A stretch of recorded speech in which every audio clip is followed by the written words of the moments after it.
ਨਾ ਮਸਜਿਦ ਵਿੱਚ ਨਾ ਮੰਦਰ ਵਿੱਚ, ਉਹ ਵਸਦਾ ਦਿਲ ਦੇ ਅੰਦਰ ਵਿੱਚ।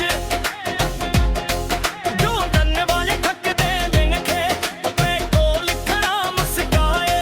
ਨਾ ਰੰਗੋ ਨਸਲ ਦੀ ਗੱਲ ਹੈ, ਨਾ ਉੱਚੇ ਨੀਵੇਂ ਵਾਲੇ ਦੀ ਗੱਲ ਹੈ। ਯਾਰ ਆਪਣੇ ਆਪ ਨੂੰ ਜਾਣੇ, ਉਹੀ ਰੱਬ ਦੇ ਰਾਜ਼ ਪਛਾਣੇ। ਯਾਰ ਆਪਣੇ ਆਪ ਨੂੰ ਜਾਣੇ, ਉਹੀ ਰੱਬ ਦੇ ਰਾਜ਼ ਪਛਾਣੇ।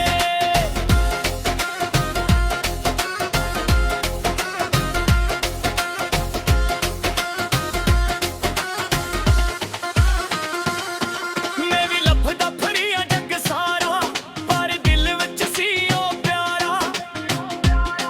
ਦੌਲਤ ਸ਼ਹਿਰਤ ਤਾਜ ਮਹਲ ਵੀ ਇਸ਼ਕ ਗਏ ਸਭ ਹਾਰ ਗਏ ਸੀ। ਇੱਕ ਹਰਫ ਮੁਹੱਬਤ ਪੜ੍ਹ ਲਿਆ, ਸੋ ਇਲਮ ਦਾ ਦੇਰ ਖਲ ਗਿਆ। ਨਫ਼ਰਤ ਦੀ